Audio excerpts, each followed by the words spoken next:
Ya, jadi kita harus tetap menarik esensi Injilnya apa dari pengkhotbah ini. Nah, yang pertama, bagaimana hidup dan bekerja dalam ketidakpastian.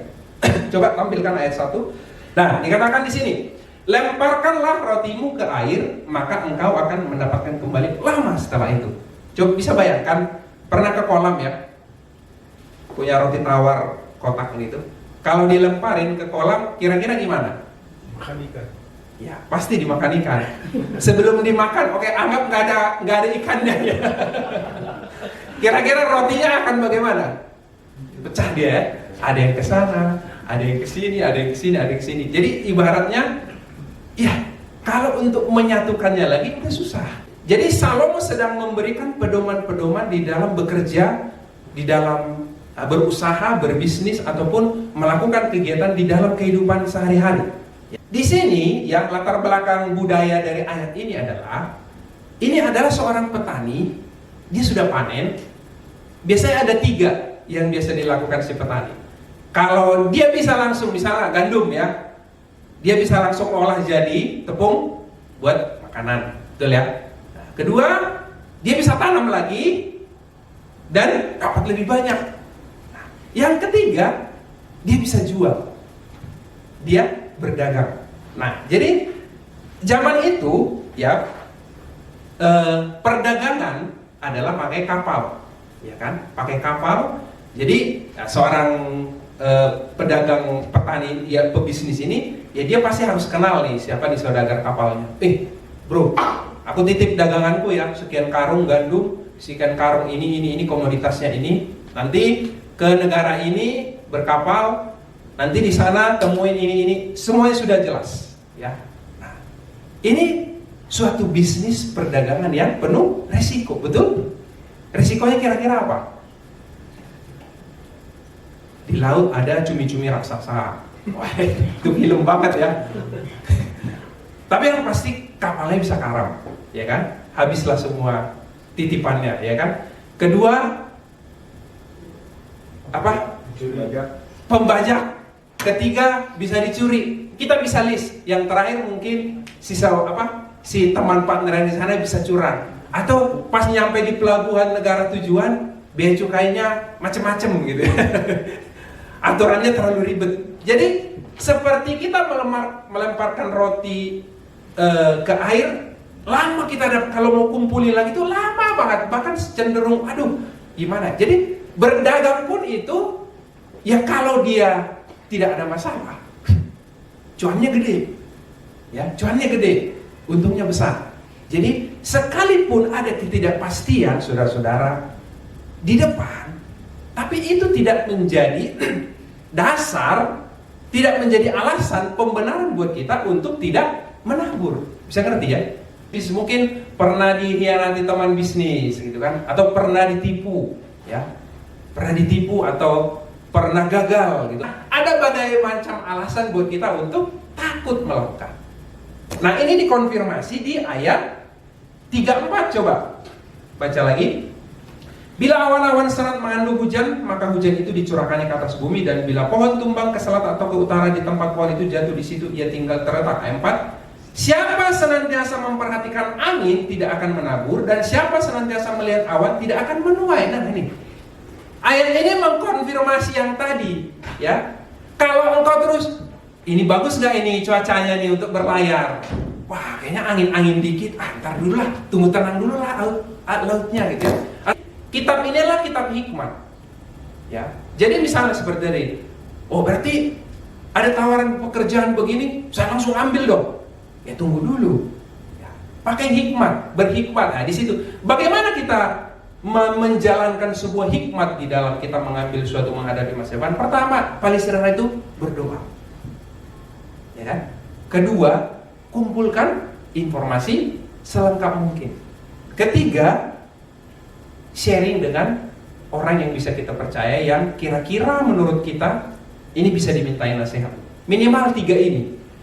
Saya yakin dan percaya Alkitab mengajarkan Tuhan pasti memberikan pencerahan di hati kita semua. Amin. Kita seringnya ya, orang Kristen ya, seringnya ya, tapi sayangnya hidup tidak bekerja seperti itu. Apa? Tuhan, berikanlah sebuah tanda di langit, gitu kan. Berikanlah sebuah tanda dengan petir yang menggelegar. Tuhan, berbicaralah kepadaku malam hari ini, kan? Audible, datanglah di dalam mimpiku, gitu kan. Wow, pengennya yang gitu-gitu, yang supranatural, gitu kan. Minta supaya dia melangkah, ya kan? Padahal Alkitab tidak bekerja dengan cara seperti itu, sekalipun Allah bisa, ya. Nah, jadi dengan informasi yang semakin lebih lengkap, Tuhan katakan, Salomo melangkah. Apakah ada resiko? Ya, tetap ada resiko. Yang poin berikutnya, ketidakpastian bukanlah sebagai pembenaran untuk kita takut bergerak dan memilih menjadi pasif. Tadi udah ya, ada banyak ketidakpastian, tapi itu tidak menjadi pembenaran buat kita jadi pasif, diam, nunggu angin seperti ayat 4 tadi. Oke? Nah, prinsip ketiga ya, ayat kedua, coba tampilkan. Saya langsung tadi aplikasi di bekerja, langsung ke spiritualnya. Nah ini, berikanlah bahagian kepada 7, bahkan kepada 8 orang, karena engkau tidak tahu malapetaka apa yang akan terjadi di atas bumi. Kira-kira ini, prinsip ini apa? Prinsip yang namanya diversifikasi. Tahu diversifikasi nggak? Dipecah. Don't put your egg in one basket. Ya, jangan taruh semua telurmu di satu keranjang, karena nanti kalau jatuh keranjangnya pecah semua, nangis. Nah, jadi Salomo juga, Alkitab juga mengajarkan prinsip diversifikasi. Nah, Yesus kasih perumpamaan tentang talenta, ya kan, tentang talentanya. Di mana dia melakukan diversifikasi di situ. Si pemilik saham itu ya, dikasih 10, dikasih berapa? 5, dikasih 1, ya kan? Nah, cuman yang 2 orang, mereka berani ambil resiko, ya.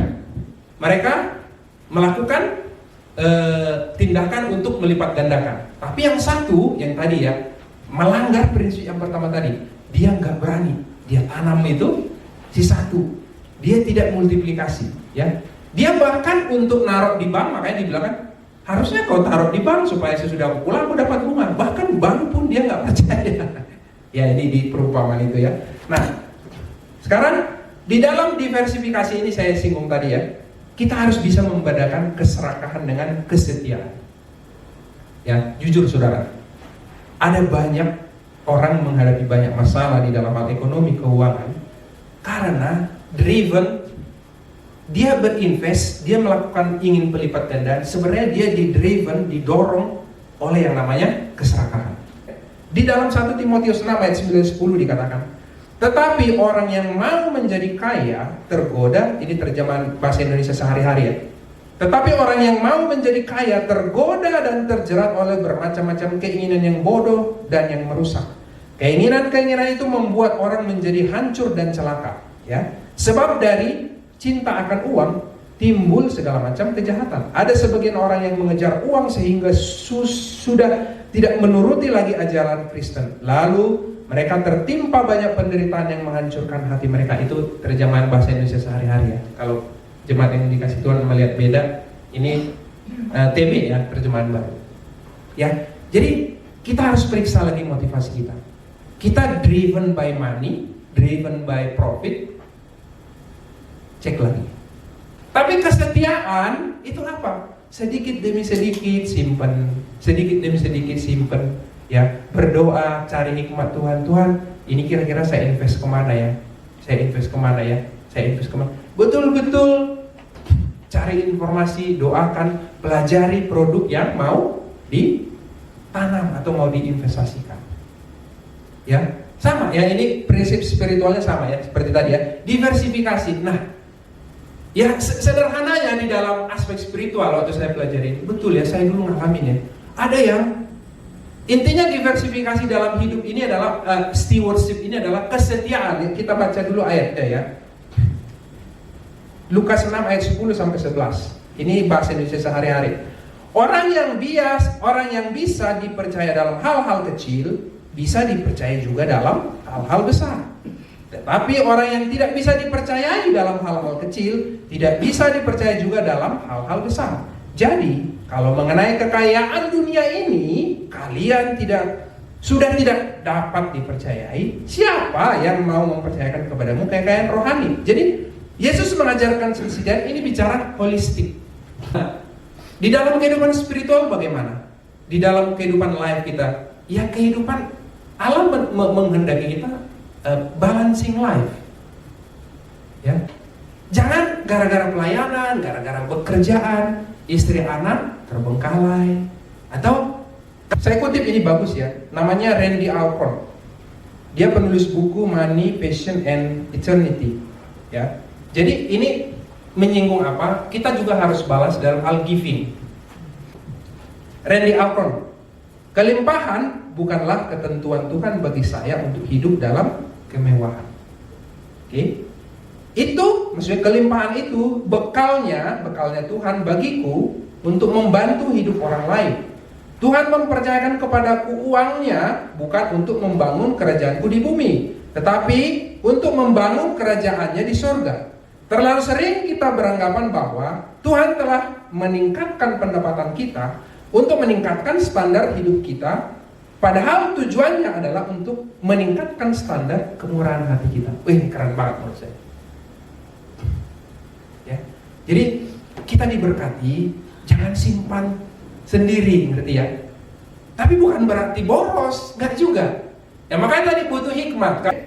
Jadi Tuhan suruh kita mengelola, ya.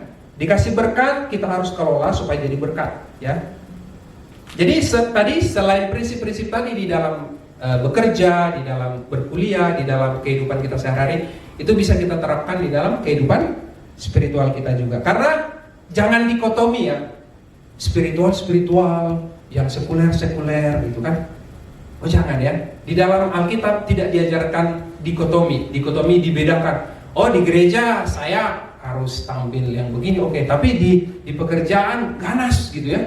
Enggak, Alkitab tidak mengajarkan dikotomi ya. Makanya Kolose 3 ayat 23 24 bahasa Indonesia sehari katakan, pekerjaan apa saja yang diberikan kepadamu, hendaklah kalian mengerjakannya dengan sepenuh hati seolah-olah Tuhanlah yang kalian layani dan bukan hanya manusia. Ingatlah bahwa kalian akan menerima upah dari Tuhan. Apa yang disediakan Tuhan untuk umatnya itulah yang akan diberikan kepadamu. Sebab majikan yang sebenarnya yang sedang dilayani oleh kalian adalah Kristus sendiri. Itu ya.